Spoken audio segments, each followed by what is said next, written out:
Hello and welcome to the Hibs Observer Thursday evening briefing for a change with myself, Liam Bryce. Welcoming back Craig Nisbet at 9125 Analysis on Twitter to go over all the 2 seconds, folks. Wee bit of technical trouble there. Sorry about that. Lost my connection for a wee second, but we're all good now. We'll put that one in the outtakes. Joined by Craig Nisbet, 9125 Analysis on Twitter, to discuss all the latest from Easter Road, including the search for a new manager, a wee bit of tactics talk as well, because it would be a great shame to have Craig on and not delve into some of that. But first of all, mate, how are you? It's good to have you back on. I'm doing good, mate. Thanks for having me back on. Looking forward to the chat. Aye, absolutely. Before we dive into it, just as usual, a quick word for our sponsors.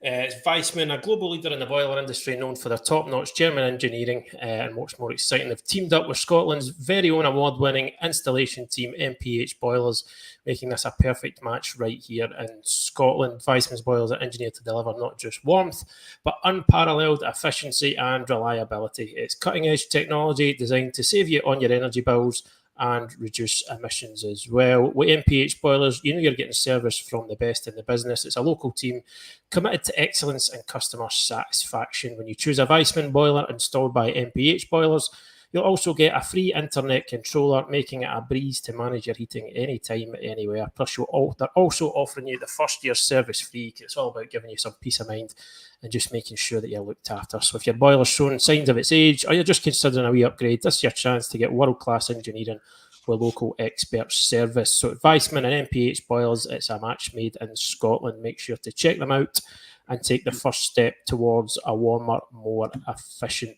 home. Cool, let's get right into it then. Obviously, pretty much the only big topic in town at the moment is who are Hibs going to appoint as their new manager. I think it's the first time we've had you on, Craig, since Nick Montgomery left, if I'm not mistaken. Feels like a lifetime ago now, to be honest with you. So much has kind of happened in the intervening period, even on the same day. Appointment of Malky Mackay, Paul Hanlon, Lewis Stevenson leaving. We've got other guys on their way out of the building as well.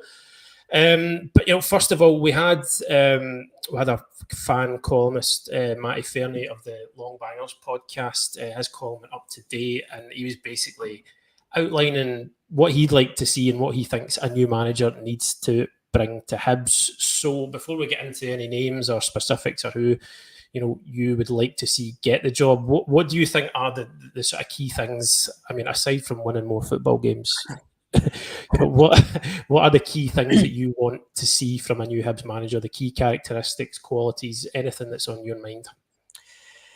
Yeah, it's a really good question, and I read Matty's piece earlier. It was really, really good actually, and kind of had me pondering a lot about kind of what I think as well.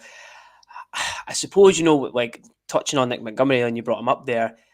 I wasn't against like his style of play and what he wanted to bring in and the way he was trying to build from the back and all those things. And I like that personally. I kind of like that style, and I think it's quite modern, and it's, if you're maybe going to go and compete in Europe, which is what we want to do, I think it's a style that stands you in good stead, and it obviously takes a lot of time to implement. And I'm not saying that then Montgomery should have stayed, but I think a lot of coaches and managers coming through, that is the style that they usually want to adopt. And I think in the Scottish League it's very difficult because there's no margin for error. With a 12-team league and a split, it's you have, and obviously for a club like Hibs, it's an expectation you get into the top 6. So they've probably learned this year that actually, if we bring somebody in who's going to be all about that and not be pragmatic, which I think Montgomery probably wasn't at times, and we discussed about losing leads and the amount of times we were in positions to gain a point or gain 3 points and then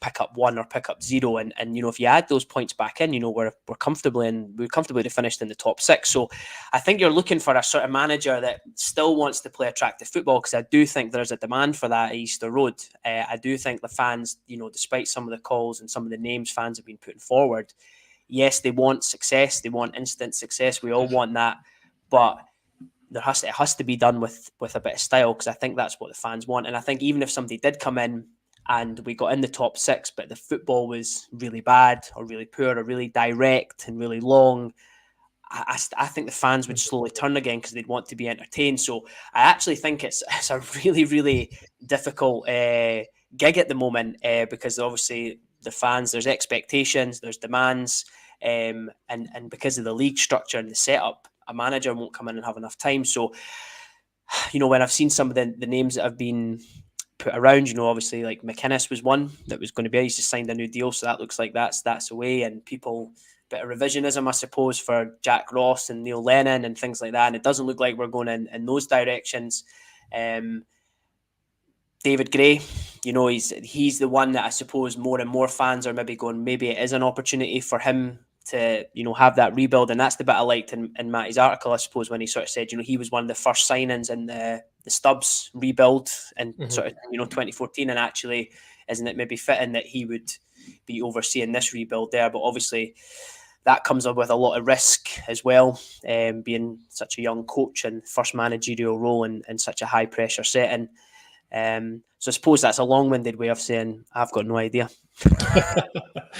We're all at that stage at the moment. It's that twilight zone where it's just kind of filled with kind of the speculation will continue to fly about for a while yet. I suppose one thing. Sorry, just to jump in, I'd say genuinely before, and Patrick will laugh at this if he watches, because we had spoke about it before Malky Mackay came in, genuinely a name that I thought would have really appealed would have been somebody like Ronnie Deila. Now I don't know if that's like really pie in the sky thinking, but somebody that's big club, dealt with expectations, plays a decent style of football, been around Europe, like a managerial appointment. That was maybe where I was probably hoping for. I think when Malky Mackay came in, I don't know why, but I kind of shifted to think, could I see that working? I suppose has he worked with directors of football before? Probably he has. But there was just something like a mental block, me thinking, actually, could I see that happening? I'm not quite sure. But that had kind of been the calibre I'd been thinking of. But after Malky Mackay's appointment, it's been tricky to kind of maybe work out where the club are going to go. Yeah, it is. It's a guessing game to an extent at the moment when it's still in these kind of early stages. Obviously, Malky Mackay doesn't officially start work until the 1st of June. The question I was going to put to you was, and I've seen a few people say this on Twitter, and I think it was also Lewis Stevenson said afterwards. It was either after, it was after when he spoke after the Motherwell game, and he said, this club needs somebody to come in and basically galvanise things. So I mean, to me, in terms of that obviously on board with, but to me also, I mean, I'm not putting words in Lewis's mouth. This was just my interpretation of it. It's like it speaks to a certain type of character as well. Does it matter to you if the next manager is this big, this big character, this big personality? Does that really? How much do you think that matters, or how much is it about the kind of football that he wants to implement, and how effectively he can get the best out of not only the players that are still here, but players that are going to be brought in? Yeah, I think it does matter, because I think, if you go back to like a Sean Maloney, for example, in the coaching circles, in the coaching world, he's very highly regarded, very well thought of. But that transition from being a good coach out on the grass to then the manager on the side of the pitch and dealing with under pressure, like it's massive. It's a huge change and transition. Then the communication with the fans, after games when things aren't going so well, is really, really important as well. And it was something, was widely spoken about with the fans, is that, after games with Montgomery, we kind of got the same stock answers all the time, kind of rushed, it seemed, and he sounded quite nervous, and it didn't really connect with the fans that well. And I've said to you before, like, I actually thought your piece with him when you sat down 1-to-1 was probably the best he's come across. So I do think for fans that you do have to have that manager come out and talk well and sort of just get it, and it's really difficult to do. I think somebody like David Gray has been at the club a long time. He's been a player, he's been a coach now, he's been in he sort of gets it. And I actually think some of his interviews this week, or in the last couple of weeks, he's kind of read the room, he's read the tone, he kind of gets what the supporters are saying, and sort of you can see the fans probably nodding along when they see him talking and press conferences and things like that. So I do think it's really important for a fan's point of view, so you get that communication, but obviously for the players, there does need, I think you do nowadays in that modern football, you do need a manager that is going to come in and really inspire you and like that word you used, galvanize you. You can see in a lot of the top clubs, that's kind of the thing they go for. They want a manager like that, whether they're a young manager or whatever age they are, but just somebody with that right personality. And I do think for a job like Hibs, a club like Hibs, that is actually quite an important quality. Yeah. So you've said there that you feel David Gray has shown hints of that he's definitely, I think I've said this before, like the kind of phrase "or he gets it" can be quite vague at times. Do you know what I mean? Like people, I think sometimes when people use it in the context of players, it can sometimes mean as little as a guy who just runs around a lot. But I think with David Gray, like I think you even seen in those kind of brief wee interviews, as reluctant as he was, especially that first day after Montgomery had left, as reluctant as he was to sit in front of the cameras and microphones that day, having just been thrust into that position a couple of hours before. You can see he's very aware, he's very in tune, as you said, with the kind of mood of the support, what is expected in terms of standards. So obviously, I think the question is, and Matty, again, he touched on this in his piece, and again, I'm going to give you the opportunity to have your say on it. He said he wouldn't be upset if it ended up being David Gray. Where do you stand? I think it's kind of like, it's so obvious that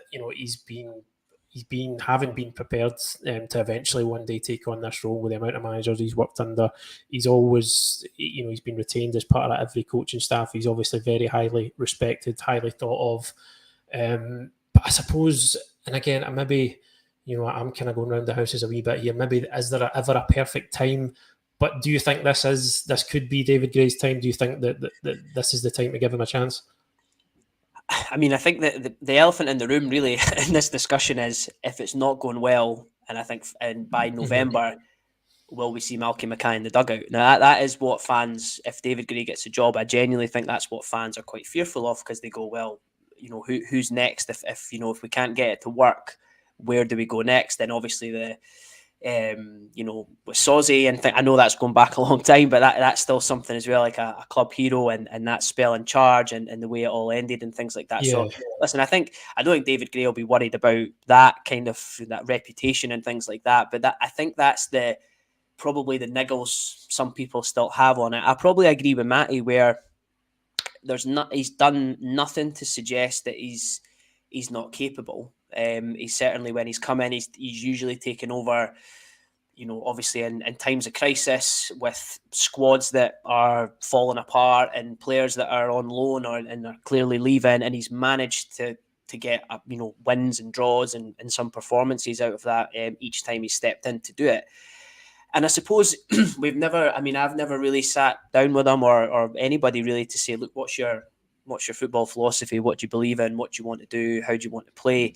He might have been building that over the years he's been coaching and how he implements it when he's worked with these different managers. So I agree with you. I don't think there is ever a right time. And actually, if he is stepping up to take over, it kind of has to be after a period where things haven't gone so well, unless you maybe have a really successful manager who moves on and you sort of go, oh, right, now you're going to step up and take his place. But yeah, even that comes with huge risk as well. I probably say out of all the times he's been caretaker and he's stepped up, I'd say this is probably the closest that he'll probably get to the fans being like, actually, with what's gone on and where we've been, and I think with Paul and Lewis leaving and the change of the squad, actually having some consistency and a figure that we can go, yep, we know him, he understands the club, this is probably his best opportunity.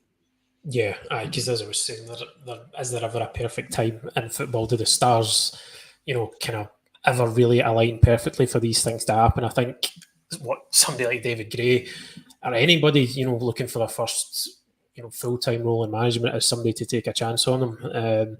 So again, we'll have to wait and see what happens there. I mean, just to add in there as well, I think there's also, if you see a career like, say, like somebody like Marvin Bartley, some people go, well, he needs to drop down the leagues and earn his stripes and all that. But again, if you drop down the division and it doesn't work out, which then you can't ever get back up to that. So I think I do get that argument, and I don't massively disagree with it, I suppose, wholeheartedly, but I do think it's slightly different in that front, and he has been around coaching. It's obviously been something he's been really, even in the brief few times I would see him at the academy and I was coaching at Hibs, it was something he was very interested in. You could tell that he was obviously thinking about post playing career, what he was going to do, and obviously then he's generated this wealth of experience under different managers, which yes, some of these managers haven't been successful, but they've had successful moments, and you hope that he's kind of learned from those mistakes, synthesized these things, and then he's kind of going, right, this is what I think we should do. And yeah, as I said, I don't think it's a particularly bad time, and it's probably a really good time for him to potentially take over if that's what the club want to do.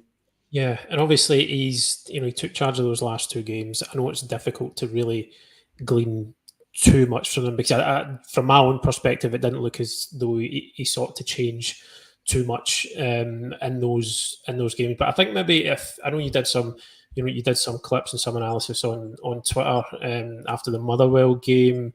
I mean, did you spot anything in there that could maybe give us a hint as to what a David Gray team would look like? I certainly felt as though it was maybe a wee bit more pragmatic at points, maybe slightly more direct. But again, it's the Livingston game. I'm not, it was just, it was almost a bounce game, as we were talking about before we came on. I don't know if you can take anything at all from that. But was there anything in that Motherwell game that you thought, well, right, okay, this is what he could maybe look to do?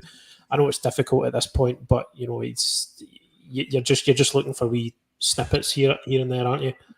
Yeah, I think he obviously would have come in. He obviously made the decisions like to not play Emiliano, for the last couple of games and bring in Campbell and obviously he made some decisions like that, which are, quite bold moves towards that, towards the end of the season. In terms of on the pitch, yeah, I think we were more pragmatic and but in a good way, I think, and I wouldn't have said we played out as much from the back. It was, we weren't kind of sticking Paul and Rocky on the 6-yard box and playing out in that. And I definitely think that was a big difference. We still did it, but they maybe played a little bit higher up out the box. And certainly I think we were a bit more spread out up the pitch. And I think we were just a bit more direct, but in a good way. In that, if the ball went inside, we were looking to switch it as quick as we could to get it to Cadden or Obita, and they were really as well trying to just get out their feet and get balls into the box. And we were kind of playing off the second ball a lot more. So I suppose it was maybe a bit more chaotic in a way. But I do think especially towards the end of Montgomery's tenure and various moments during it, we just kind of sometimes were too slow to get to the attacking end of the pitch, and we were moving the ball around in that kind of U shape, and nobody really wanted to take the risk and turn over the ball, and we became quite predictable in that. And I suppose he maybe just loosened off the shackles a little bit, and and the type of team we are and the players we've got, if there is a wee bit chaos and we're pouncing on second balls and we might have a better opportunity to get Boyle on it or Mizian on it in a better area to create and go. Whereas with Montgomery, teams were getting back, they were getting set, and it was so hard to break teams down because of how slow we were. So I would think that if he got the job, that would probably be something he would probably want. I think I could imagine we'd probably play a similar shape, like a sort of 4-2-3-1 type setup, and I would imagine it would be about sort of being quite a counter-attacking team, getting the ball to the front quickly. And I mean, we don't know what type of players we'll have by then, I suppose. So I suppose a lot of that I'll play into it. But yeah, the Livingston game, there wasn't really much to glean from that. But then I suppose the only thing I took from it was,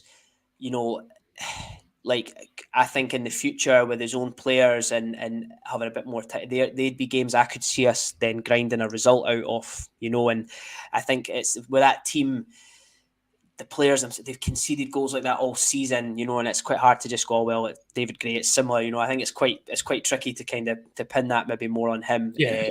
I don't think there's much he could have done really on that day with the substitutions and everything else he had done. I think it was, just that it just had, you could have called that half time and just went, right, do you know what? Let's just leave it. Yeah, we'll shake hands, everybody up the road. We'll draw a line under this one, draw a line under this entire season, actually. But it was good use of the word chaos there. I like that. There's nothing wrong with a bit of chaos at times. I think, you know, as much as you could see what Mick Montgomery was trying to do at times, I think his style of football was the opposite of chaos. It was, I mean, this is a kind of side note, but it was always all about control, to the point that it became kind of overly stale, sanitised at times. So I'm certainly not against a bit of chaos from whoever is the next manager.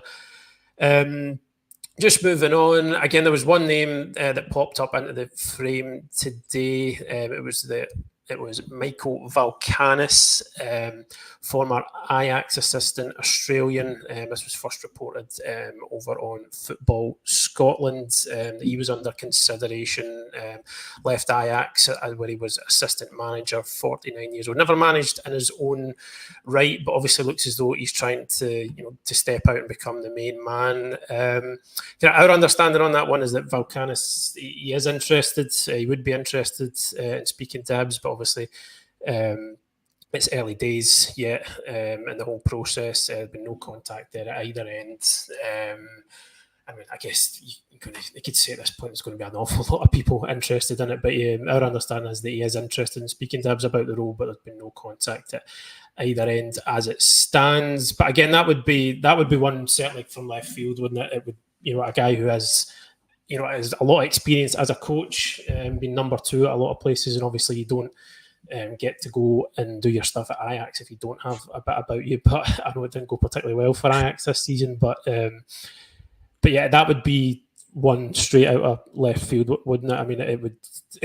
If people thought that Nick Montgomery was a bit of a gamble, I think that one would probably go beyond that. Yeah, I think so. I mean, obviously it grabs the headlines because of the Ajax connection. But yeah, I think that's one where I think fans would go, oh yeah, he's got experience, but for me, it's just that's a big gamble. And I've not been somebody that's always like, oh, we have to get somebody that knows the league and all that kind of stuff, because quite clearly it's other managers have come in who haven't had much experience in Scottish football and done incredibly well. But it's. Yeah, I think that one for the fan base would just be like, actually, just give it to David Gray, at that point, rather than going a bit left field like that. Yeah, exactly. So just kind of moving on again. We've got a piece from yourself coming on the Hibs Observer website in the not too distant future. And we asked you to take a look at the role of Josh Campbell in these last couple of games, because he was, as you said, the decision was taken to take Emiliano out of the team and give Campbell a shot in that number 10 role, which I think we spoke to him either pre or post match a wee while ago, and somebody asked him, what is your preferred position? Where do you want to, where would you ideally want to play? And he said kind of outright that I would like to be in that number 10 role, in that role off the striker. And again, we were sort of discussing this before we came on. It's like at the age he's at now, Josh, he's come back from this this injury, which really could have been a lot worse than it was in the end. But you feel that with a lot of guys leaving this summer, the length of time that he's been around the club, he's not. I mean, it would be a bit harsh at 24 to call him like a senior campaigner, but he is probably going to end up being one of the guys in that squad who have been around it a lot longer than others come the start of next season. So I suppose you could say he is perhaps coming to a bit of a crossroads in his Hibs career, because this could be his opportunity to really step up and stake a claim for himself. I mean, because he's sort of been played all over the pitch, hasn't he? And he's probably a victim of his own versatility in that regard, and that he can fill in a lot of roles. I think I remember even at Livingston away at the first half of the season, he finished the game at right back. So he's one of those lads it's been moved around the pitch. He's never kind of quite nailed down his preferred role as such. So I mean, could this, just to tee up your piece, what have you, what did you see from him in these last couple of games? Do you think this could be the time for him to step up and really kind of stake his claim? Yeah, it was. You know, I was watching the Motherwell game, and you know, if there's one thing ever he's never been in any doubt over, it's been his commitment, and he gives absolutely everything when he's on the pitch, and he was doing that in the game as you would expect, but there was just a little bit more quality to his game that we've seen in like flashes and moments, and sort of under Lee Johnson. Actually, he had some big moments where he scored like last minute goal against Rangers, things like that, hat trick against Aberdeen. He's always been really capable, and I think every time he's done something like that, there's been like a right kick on, let's really stake that claim to make that your own position. And he's just struggled with consistency, and kind of in the piece I've said exactly what you just touched on there, that his versatility has probably been an issue in terms of it's not allowed him to like develop the intricacies of playing in that role. He's been through 4 or 5 different managers by now that each probably had slightly different ideas of who they wanted in that role and the demands. But you're talking about a guy who's played over 100 games, 15 goals, 11 assists, and I don't think that's bad based on the 100 games and how, I suppose, shambolic the club have probably been in his 100 games in terms of the managers they've went through and the changes they've made. So, yeah, I do think it is a bit of a crossroads for him, because he'll stay and he'll be somebody that I suppose a new manager will come in and be like, right, you know the club, you've been here, you've been through pretty tough times with the team, you've had some good moments, and they might rely on him a lot more. And I do think it's his time to really step up and make that role his own. And yeah, in the game against Motherwell, and even again, I actually thought against Livingston, he was one of the only kind of brighter sparks on the pitch. The way he was. And there's obviously, I think in the article I've linked to a couple of threads I've done on Twitter about it. He puts himself about, but he was, dropping into nice spaces. He was keeping close control of the ball, moving it on, trying to get into the box. He was switching play. He was, aerially, he was good. He was really unlucky in the first half. Actually, he picked the ball up sort of halfway line. Drove towards the goal. Hit a good shot that just went past the post. So I think I just thought there was a lot to like about him, and it kind of reminded me of when he first kind of came onto the scene, and there was like a real excitement about him. But he has to play in that attacking midfield role. I know he has played deeper in the past, and I don't think that's really worked for him at all. So yeah, he's hopefully somebody that I think, and kind of what I've said in the piece is that actually, he could be somebody that we can not necessarily build the team around, but he's somebody there that we can rely on. And I think actually we've seen over the last couple of seasons in terms of managers and players, we've not had too many people we can rely on, and hopefully he takes the opportunity that he's got just now, which is that there'll be a bit of a clear out. He will probably likely stay, and he can really make a claim for that position. Yeah, absolutely.